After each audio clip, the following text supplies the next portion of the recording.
Today on Brilliance Business TV, Any Koshy. Annie is a branding strategist, thought leadership, photography, media, and the arts. Stay tuned.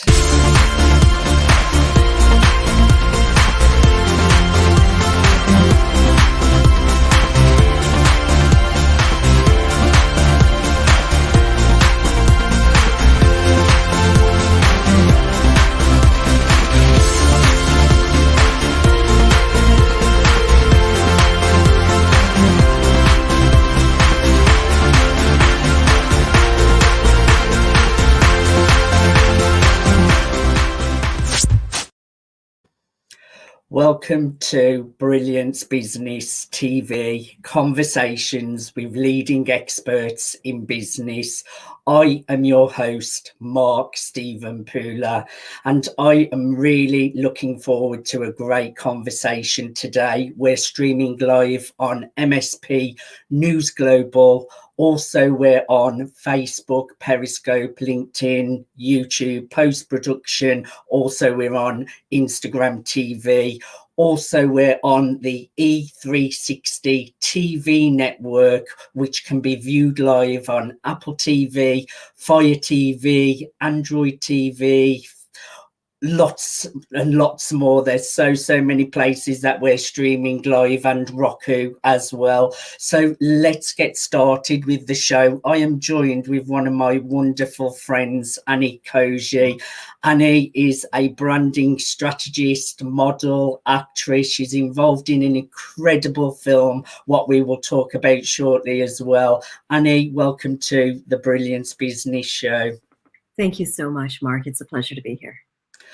I am really looking forward to a conversation with you today, Annie. Before I get started, I just want to make an official shout out to our official show sponsors, which are Craig Shelley, Beverly Hills Luxury Watches and Fine Jewellery at craigshelley.com. So let's get started with the show. Now, I'd like you to just start with Annie. Just share with our viewers, our listeners, just a little bit about what you do, who you are. Wow. Well, that's a loaded question there, Mark. What do I do? A number of things. And who I am is constantly evolving. I think I began as an educator, and that was my earlier career hat that I wore for several decades. And then from that, I moved into database management, and I found that that was something that really I enjoyed doing. And it was a good job that I was able to put food on the table. And I had a job, I could say, but it wasn't really my passion. And I came into my passion much, much later. And it was really the third hat that I wore, in which I'd moved into a more full-time media role, in which I found my true passion and my true calling. And that's where I find myself now. And it's really what I enjoy doing, because it's not really work any longer. It's that I plork during my day. And plork is this cool urban term of being able to play and work at the same time. And that's what I find myself doing. So we know a little bit more about what you do. So I really want to go into detail with this later in the show. I really want to hear about the obstacles, the challenges that you have faced, and your past, what has led you to where you are today, Annie, because I know you haven't always been this successful businesswoman. I know that you have had obstacles along the journey as well. Yeah, I think I was always a creative child, and that was something that I found myself on stage at a very young age. I found myself performing or singing. I found myself emceeing events or closing ceremonies and doing the closing sort of speech, that sort of thing, right from a very, very young age. And so I was always recognized as doing that. But I come from a very academic family, and the academics were put in forefront rather than the arts. The arts was looked upon as being a hobby. But what do you do when a child is naturally talented in certain areas that are traditionally not job related? When I was in school, in high school, there were 5 maybe main jobs that people could do as their career, and that was it. You were expected to do that. And I also come from a very orthodox background in which towing what the expectations of my parents, my family, the culture, that was what was expected. And so that's what I did. And I went through life like that. I went through life feeling that I had to meet everyone else's approval. And it led to a lot of misalignment with what I was saying to myself internally, what I really wanted to do, what my heart was longing to do, versus I needed to be the good girl. I needed to be the one that was adhering to, what my parents wanted. And then it went on to what my family, my in-laws wanted. And it continued like that. But ultimately what happens is when you continue to live life on someone else's terms, you're not living life at all. You're living life in a halfway way, and it didn't strike me till I was well into my 40s that I had lived more life than I had left living, and that if I continued in the path that I was going to go, I was going to continue in a way that was making me more and more unhappy. And it was a scary moment, really, Mark. It's when you decide and you find for yourself at these crossroads as to, do you want to rock the boat? Do you want to stay in the boat, but you're not really happy being there because you're a bit seasick, but you don't want to get out of the boat either because you're so used to the way it's been going. And that's what I found myself with, is that if you get out of the boat, you're going to be in waters that maybe you don't know how deep it is or how far you have to swim. But at the same time, you're in charge of, you're out, you're doing it, you're navigating it on your own. And that's what I chose to do. I stepped into a situation in which I was very unfamiliar with.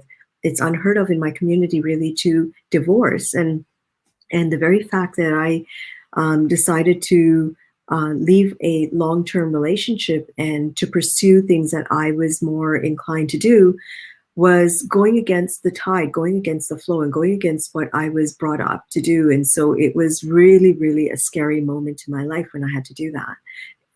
But I'm glad I did, because had I not done that, and had I not stepped into my power and really crashed, burned, and risen again from the ashes, I wouldn't be who I am today. I wouldn't have been able to complete a book. I wouldn't have done both of the films in which I've been recognized, both as on-screen talent as well as for the story, especially in my biopic. And these are things that I had to get beyond the fear, and that's so funny to say that word, but to get to beyond the fear to actually do what was truly my vision and my passion. I think what really stood out to me there, Annie, is wanting your family's approval or feeling you need their approval to follow your dreams. I know a lot of people in entrepreneurship who are following their passions and their dreams. They do face this kind of resistance in the beginning when they're going a different direction to what the norm is and not doing what the family may want you to do. And I know in the Indian culture as well, they are known for being a little bit stricter as well. What advice would you give to those people out there in entrepreneurship who may be facing this kind of resistance, being told to stick to what they're good at? I know I have that many times. Stick to hairdressing, what you are good at. What advice do you have? I would say follow your dreams and always listen to your own gut instinct as well.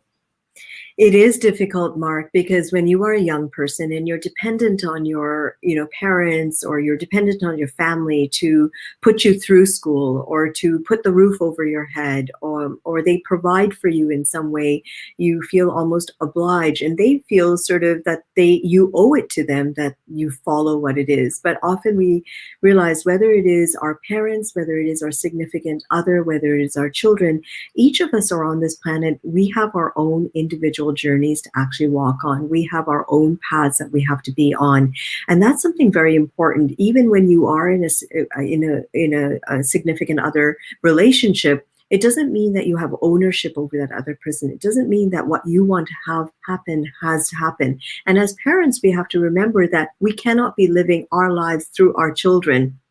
that they are here as gifts to us. All our role really is to raise them up and teach them how to be human, teach them how to be young people, so that they're able to go on and conquer the world the way they need to conquer it. It is not our role or our responsibility to tell them that this is how that they should do it or they need to do it.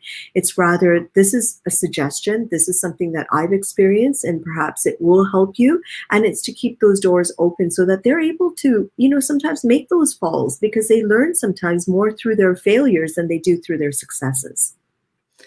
I agree totally. Let them go out and spread their wings and find their own way.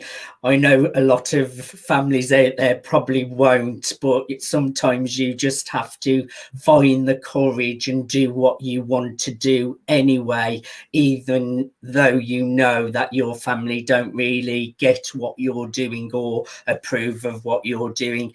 Now, my next question, because we have so many areas to cover, Annie.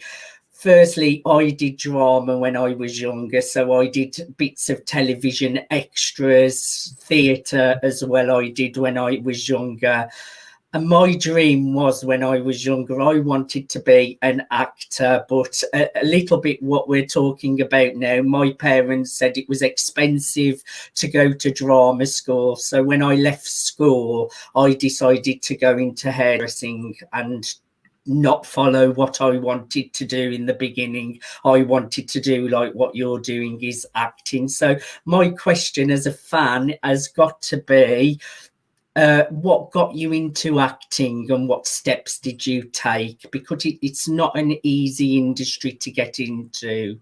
No, I actually didn't have any idea that I was going to get into acting. I did like modeling, and I have done ramp. I've done even internationally. I had, I had posters, billboards on the side of the road. My voice has always been used for voiceovers, jingles, that sort of thing. It's always been recognized as being distinctive. But I never expected myself to get into acting because I hate memorizing. I hate long passages where I have to memorize someone else's words and they're not really my words and my way of saying it. And so I found that a challenge. I continue to have to work at that. But I realized that when I was teaching English and I had to teach drama, that I truly enjoyed playing the parts. I enjoyed getting kids to even think about it. And I found it a release. I found that being able to act was able to show emotion that sometimes I was suppressing or holding back from because it was, just not done, that you show that type of emotion. You don't show anger. You don't show hurt. God forbid that you show that something has gone wrong. And when you are acting, you can do all of that because you're playing a character. So I had been cast in several films, and this is one of the challenges that I think directors face, is they go in, when you're producing or directing something with this dream of wanting to put something out, but having that dream is not the only thing. The action comes in having the script and then getting the actors but then after that comes the cost of post-production work, the editing, the putting it together and getting a finished product.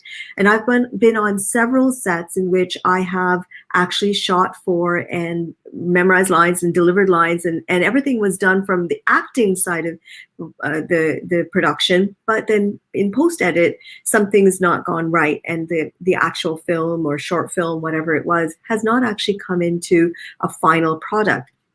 And several products like that happened, several instances like that happened. And I thought, gosh, I'm never going to get on screen. When is this going to happen?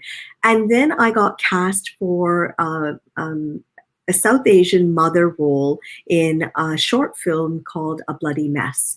And I had never met the director or the producer. I had never, ever gone in for an acting role. And I went in and I auditioned. And as soon as I finished the audition, they had us do it one more time.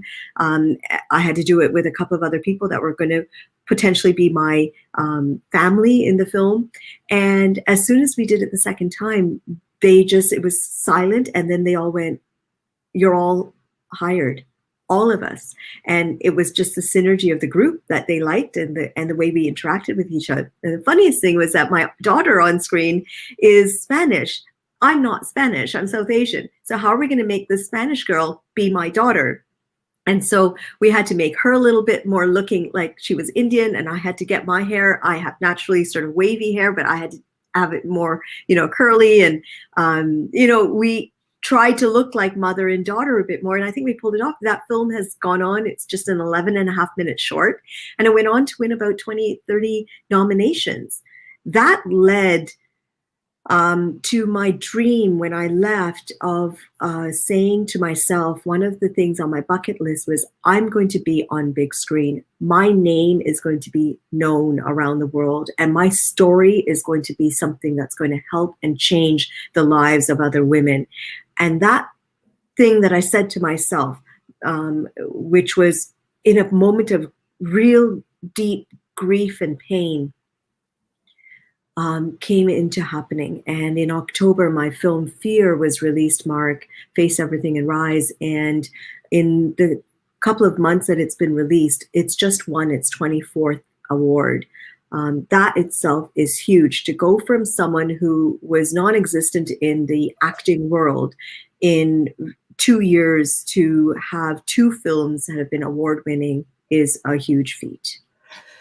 Yes, and you're already ahead of me here, because I really want to go in detail about Fear, Face Everything and Rise in a lot more detail. I just want to go backwards a little bit, if you don't mind, and can we just talk a bit about the story of your first film? What's that one all about, Annie? Yeah, A Bloody Mess is really important. It's about a dialogue about menstruation. And menstruation is a topic, Mark, that I think a lot of people sort of cringe, or they know it happens. I mean, gosh, every single one of us has been born of a woman. So if a woman wasn't able to have her periods or be able to menstruate, you're not going to be having a child. And so the very fact that from the age of 10, sometimes 8 or 9, all the way up to between 45 and 55 or so, a woman is bleeding on a cycle on a monthly basis. And we tend to not want to discuss it. And it's because there seems to be this taboo about associated with, oh my gosh. But you think of it this way: when you cut your hand and you bleed and you see that it's bleeding, you talk, oh my gosh, you're bleeding. Are you okay? Are you in pain? But because a woman bleeds from the very same place that she is divine and she creates birth from, or creates another human being from, it's now taboo and you can't talk about it. A Bloody Mess is looking at and speaking about the starting the dialogue about the conversation with regard to menstruation.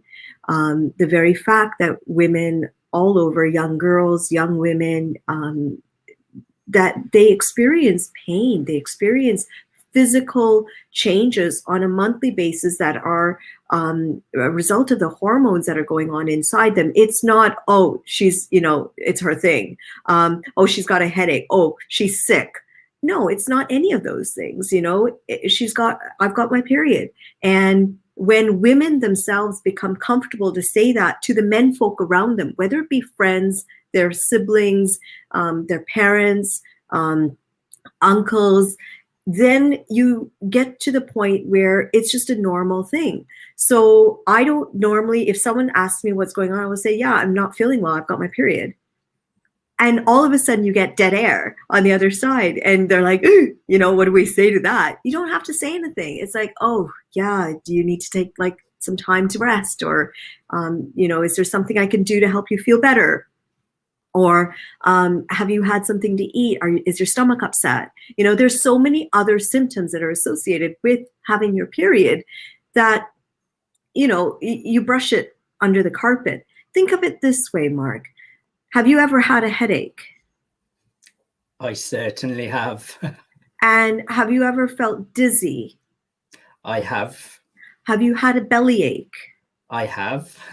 Okay, so imagine this, that it's a bellyache, but it's not quite a bellyache. It feels really like your intestines are going to try and jump out of your body. Combine that with feeling nauseous, and add that with a headache and feeling dizzy and all out of sorts and grumpy, not just the day of, but for almost 7 days during, and sometimes 7 days prior as well if you've got premenstrual syndrome. And so when a woman says she's not feeling well, she doesn't want to have sex, she doesn't want to be touched, she's feeling grumpy about it, it's because of the hormones that are running through her body. And just a bit of care at that time will make a world of difference. And you'll see a huge difference in how she's able to actually navigate and able to manage her pain as well. It is very painful for some. Well, today, Annie, you have made me feel blessed that I'm male and not female. But anyway, what I like about this film, Annie, you have chosen a film that is really touching topics that don't like to be discussed. So just like everything what you do, you're putting a voice out to the world that really makes a difference and an impact. And it was great that you are touching subjects like that, because a lot of people don't like to discuss these things, and just getting that message out there is going to help somebody with these kind of topics. So thank you for sharing a little bit more about that. Yeah, there was actually just one more thing, and that was that I play a traditional South Asian mom, and it was so far removed from who and what I am like as a regular person. I think I'm a pretty hip person. I'm a hip mom. I get adopted by all of my friends' kids as being their cool mom, and I was playing this very different, traditional, almost nagging, overpowering character, to the point where you're not too sure whether you like her or you don't like her. And it's because of the role that I was playing. And it's a very, I could relate to that role, because when I was 11 or 12, I got handed a book, and that was my introduction to the birds and the bees. You know, I got told that's it, right, sort of thing. And then whatever I learned at school, and then whatever I was able to sneak around and learn and find out on my own, because as a kid, you were curious, right? So I found it very difficult and very challenging to get into that role, the tone of voice that I needed, and the mental state that I had to be in to play that character. It meant that for the 2 days and almost the 10 days prior, when we were going over the scripting, I was not me. I was this South Asian traditional mom.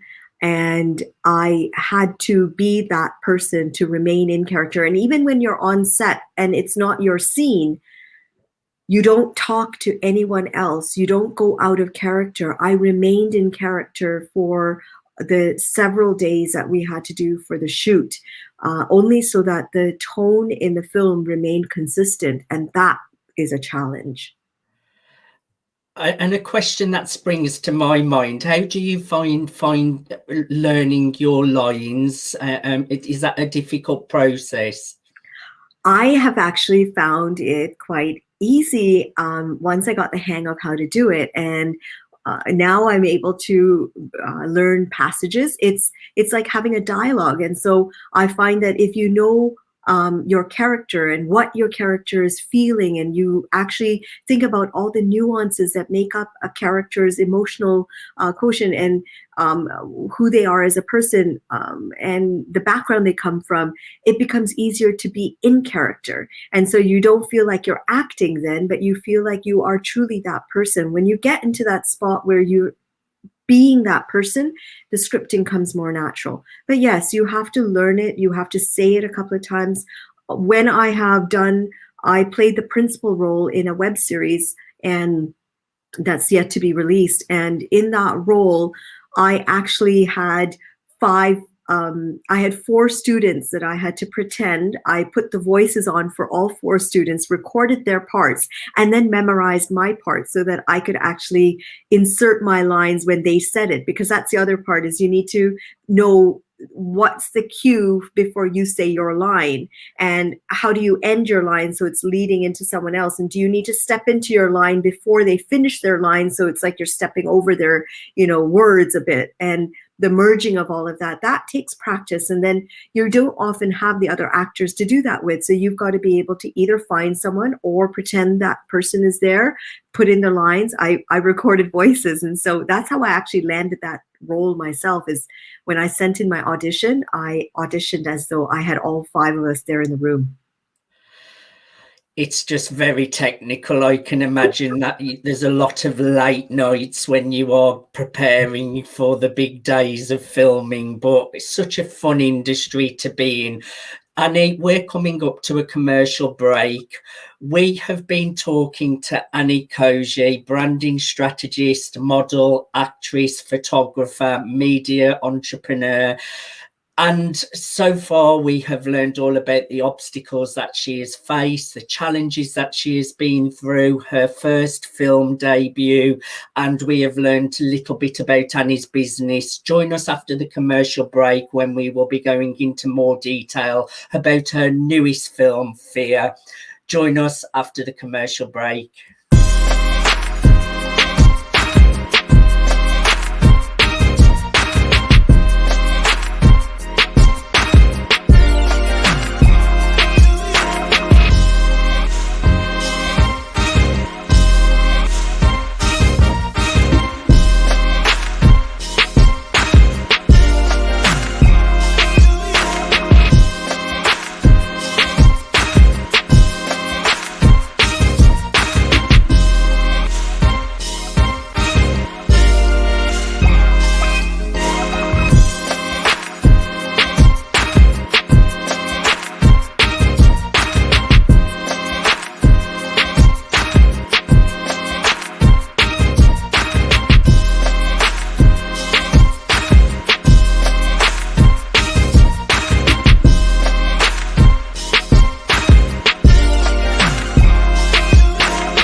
Welcome back to Brilliance Business TV. I am your host, Mark Stephen Pooler, and we are joined by the amazing Any Koshy. And what a great show so far. We have learned all about women's troubles, what they go through. I'm so grateful that I am a man today.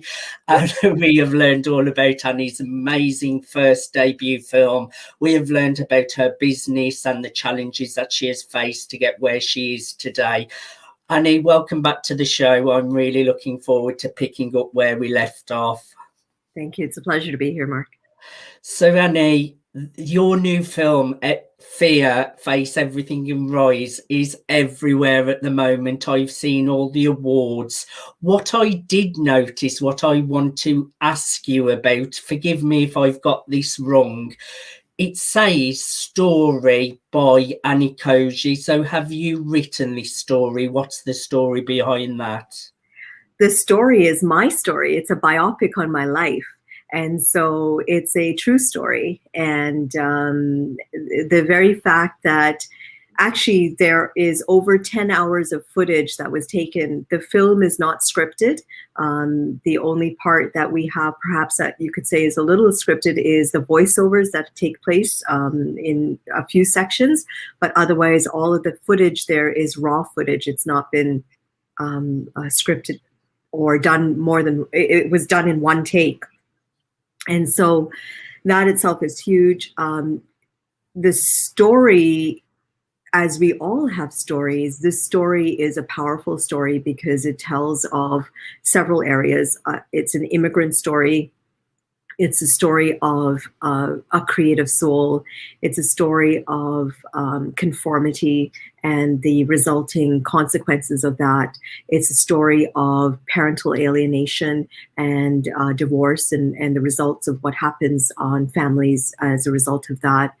There are several components, which is why this story is very compelling on multiple levels for not just someone who's of a South Asian background, where I'm coming from, or of a Christian background, which I'm coming from, but from any religious background, from any community where you've had to migrate to another country, and from any culture in which it's expected that women and men have specific gender roles.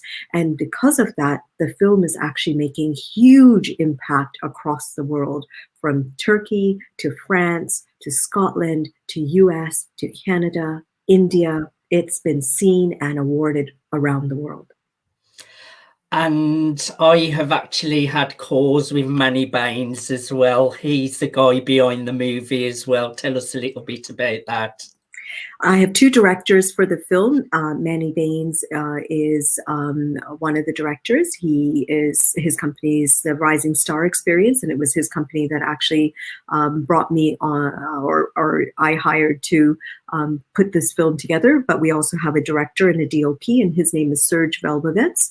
He was very instrumental. He is the one that was the one that captured all of the footage. Serge was very instrumental in weaving all of that footage into a story that flowed, because, as I mentioned, it was 10 hours or more of footage, and to take that and then to make it into an hour film is truly an artist's ability. I think the post-production editors and colorists and sound engineers, all of those individuals truly make a film come together. So Serge is very, very important in putting it together. Manny and Serge, both of them, including myself, work together as a directorial team to take this. Each of us had specific roles. So my company, GTA South Asian Media Network, is the executive producer, and it was involved in the marketing of the film, which is also a very, very important component of the branding and marketing that's associated with it. But yes, it was an incredible experience to be able to work with these two brilliant souls. They took my life and they made it into a classy film. It was not about throwing dirt on anyone. It was not about naming anyone and being, accusing them of this and that. No, not at all. Whether it was, I wanted something that was going to be tastefully done, that was going to be educative, and that could be used as a tool for other people to learn from. And that's what's ended up here. Could you just give us a little bit of a flavour of what the movie is about? So just a little storyline. Yeah, well, cultural expectations and values can often clash with our innermost desires. And so, as like myself, many women feel caught between what's conditioned of them, what's expected of them to do, and what they want to do, whether it's through their culture, whether it's through society.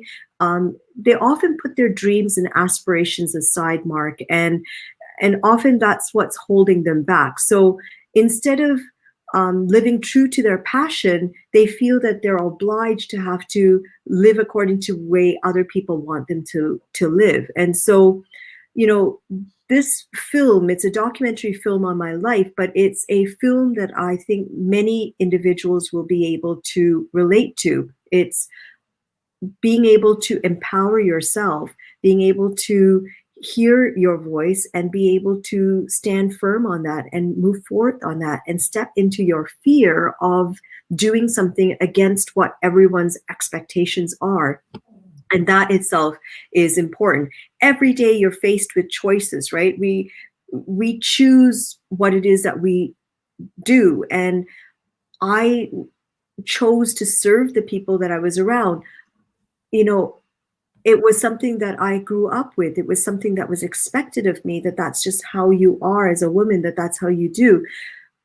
But, in the process of doing that, Mark, I squashed my dreams. I squashed who I was as a person, and I started losing sight of that person. I started not recognizing me as an individual, and that was scary. And so the film really explores all of those aspects. The hardest component that I share in the film is the estrangement that I have with my own children. And it's a dialogue that needs to happen. I believe that divorce is something that has happened for many years. It's going to continue to happen. It's not going to go away.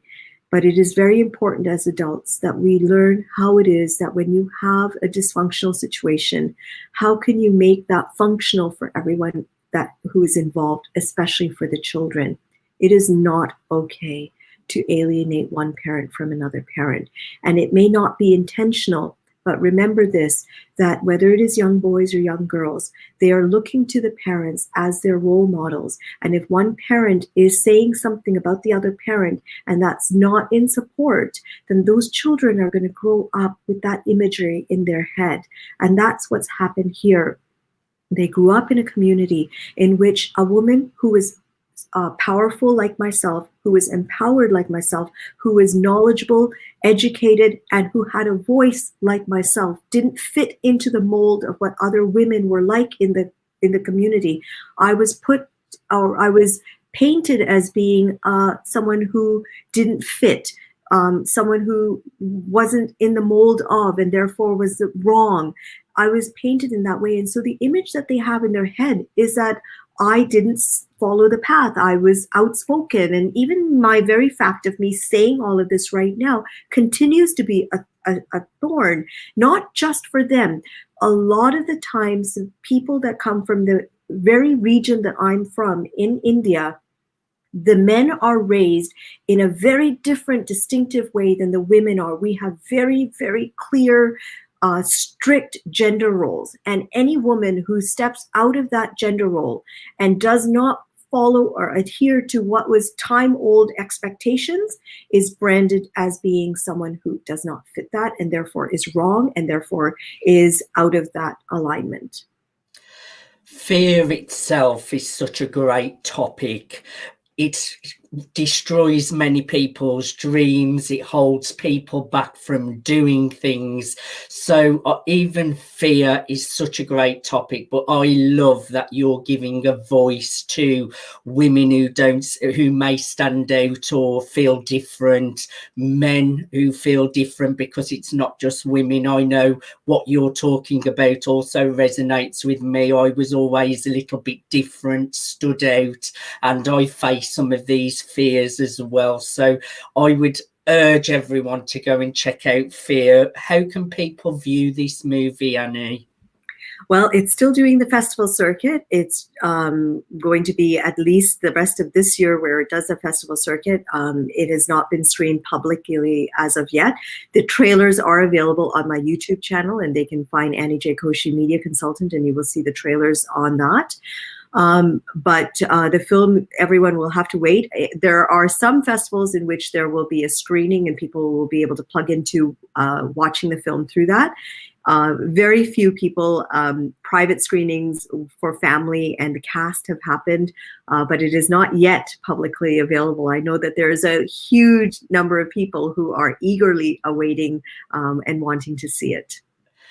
And I bet you can't wait for it to go more public, because when you have put so much effort, time and work into a project, it's getting great reviews, you're being nominated. You must want this to get out so people can really see the message that you're putting out there.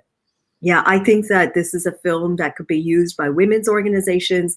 It's a film that can be used by governmental organizations when they're looking at the immigrants and immigrants migrating, for them to get an idea of some of the challenges that they may face with their own children. Because, you know, when immigrants migrate to another country, they leave their country, but they don't have any idea of what the expectations are in the new country. And they have these visions in their head, you know, that are painted pretty pictures, but an immigrant's life is not always a pretty picture. They struggle a lot and they go through very, very difficult times and a lot of hardships to get to that vision. And often that's not really understood until they've made that move. And then it's sometimes very difficult. But more importantly, when you leave a culture in which it's been very restrictive and you go to a culture in which it's much more open-minded, there is fear that's associated with that, because, oh my gosh, my kids are going to become westernized. Oh my gosh, my kids are going to assimilate to a country, a community that I don't agree with all of the things that they're doing, but I want to be here because it's going to be a better opportunity for my kids. So parents are sometimes caught between these two situations. The other thing to remember is, if you've migrated to a country as a young person, then you've gone back, you've married someone in a traditional way, you come back now, and you've now raising a very young family. Your children are going to be growing in a new country. You've come from that old country. Your thinking has stopped. The minute you've left that country, that's where your thinking has stopped. So if you've left in the 70s, you've only gone up to the 70s. Even if you're raising your kids in the 80s or 90s, you're stuck in the 70s. So, or in the 80s or 90s, wherever it is, right? And so what's happened is that the country that you've come from has subsequently evolved. They've moved forward, but in your head, you have not moved forward. And that was a bit of what happened, is that my parents migrated a lot before I came along, and I was going through my teenage years. But when I got to my teenage years, the country that I'd come from had also progressed, maybe not as far, but they had progressed some. But our parents raised us in a much more traditional way. And it's the only way that they knew. And I don't fault them for that. It's what they knew. They didn't have a manual or a guide to raise us by. So they did the best that they could. But these are the challenges that many migrant families do face. It's just great that you're putting a voice to it to really support others that may be going through similar things as well, Annie. Now, you're a passionate photographer as well. What brought you to photography? Because I know you are really passionate about it, Annie. Well, photography for me, and I call it artography, is a combination of art and photography. I was notorious with a camera. I always had my camera with me. And it was something that I truly, truly enjoyed doing, is to photograph things. I enjoyed capturing those moments, because sometimes a moment is so beautiful that it's like a painting. And that's what I was able to see. And when I put a camera to my eye, it's this, I just have this feeling in me that I know when something is right, and I click it. And very often it takes very few shots for me to actually click it. So I love the expressions on people's faces. I love capturing them in their authentic face, not the one that you put on when, you have a photographer standing in front of you and they say smile and you go, and you do that smile. It's such a fake smile. But imagine when someone is talking and they're animated in conversation with someone and they give a glimpse of their true smile. Wow, that beauty, that's insane. And then when you're able to show that back to them, you're able to reflect that back to them, and they look at themselves and they see themselves when they're relax. And when they see their true smile, they light up. I get a high off of watching that. That for me is the biggest drug I can think of, is to see that happiness that crosses their face when they see themselves in a capture.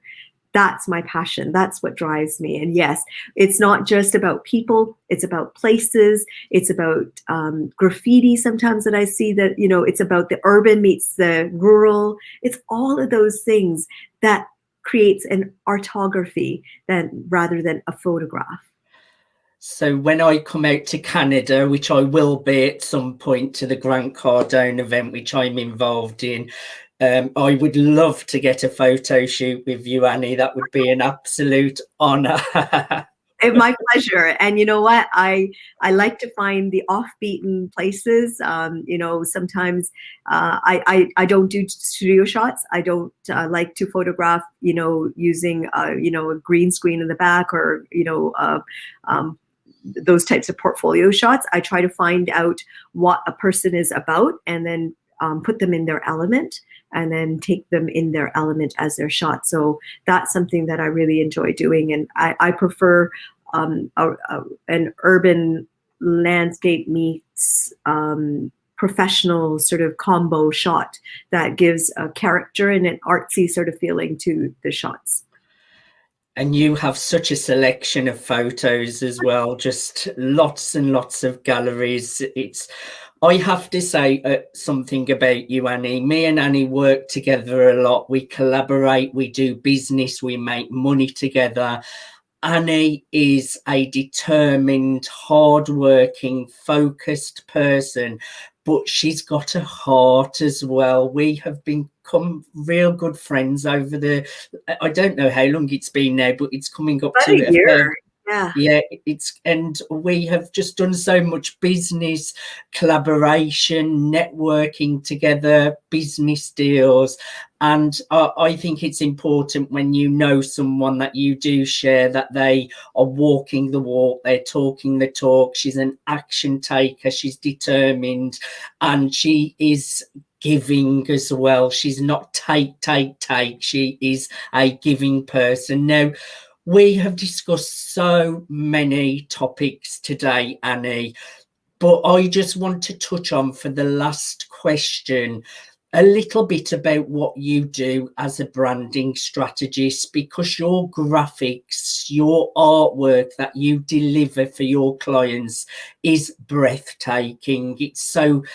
It's just great work that you're putting out there. What do you do with your clients in branding strategy? How do you serve your clients? Because I would highly recommend, if you are looking for support with branding, Annie is the person to reach out to. Just tell us what it looks like, how you support your clients, Annie. Well, if anyone is looking for to gain more visibility, they're looking for influence, they're looking for consistency, you're looking at a personal brand and you're looking to streamline it in a digital marketing manner, then those are the strategies that I'm able to help, whether it is coaching one-on-one, mentorships, to help to course development. If you're looking to streamline your website, graphic content, and how you can consistently brand across platforms, that's really what I work on. I help people eliminate the confusion, refine what it is their action. And there are some very, very important tips that I can share right now, even Mark. It's really about who you are as a person. Who's your brand? What's your brand about? My book, How to Be Your Badass Self, Using Your Inner Energy for Brand Success, it's great, but it's a great book for you to take a look at. The strategies in the book are easy to apply. What is difficult is when you take a look at the strategies and you have to apply all of them consistently. And that is a challenge, because you may do one thing or another. You may have knowledge in one area or another. But when you start having to combine all of that consistently, then that is where really you have a challenge. So if I was to ask someone, there are a couple of things that I would ask them. There's some questions that they would really need to look at. And really, if I was to ask you, Mark, in 3 words, if you can define or describe your company, describe what it is that you do, describe what it is that your product is, that's the first challenge. Make sure that you are able to say you do A, B, C. Right? And that's what it is. And then say, what is it that you are known for? What do people come to you for? Now, it's one thing to say that you're skilled in an area. That may be your education. You may have been hired in an area. It's another thing to know what you're good at doing. But then the 4th area is, what do people come to you for in terms of your expertise? And that's something very, very important. Aligning your company's mission and vision so that they are in alignment to what it is that you are saying, both personally and as a company, is very, very important. It's gone are the days where you can differentiate between the two. You need to actually align both of them together so that there is a consistency. And then what makes you really different? What makes your brand stand out from that sea of mediocrity? And so that you're not going to be the same thing. What sets you apart? Now, that doesn't mean that you really don't want to be doing something that's setting you apart to the point where people don't know why they need you. You have to first ascertain what's the need in the market. So when you create your niche, you first have to do a market survey to find out what is needed out there. What are people wanting? And so perhaps doing a poll or putting out a questionnaire and then getting some feedback back, maybe going out to different age brackets. And that brings me to the last point, is get clear on who it is that you are addressing this to. Who is it that you are marketing it to? Who is your niche audience? Who is your niche clientele? Who is your avatar? And identifying that, niching it down to the point where you are really certain that this is a market that's going to need my service, and not offering the smorgasbord, the wide buffet service of everything and anything. Making sure that you are focused in on what it is and making sure that what you are offering is what is needed out there in the market. That is, in a nutshell, what I do. And they're important steps as well. Some people, they don't focus enough on their little parts of their messaging, what they do, what they're about. And these things are what attract your ideal customers to you. Graphics are really, really important, which you are incredible at as well. And just putting that brand identity together, it really does have an impact on how you show up and the results that you get in your business. If you would like to get a hold of Annie, share with our listeners, Annie, what's the best place for people to get a hold of you?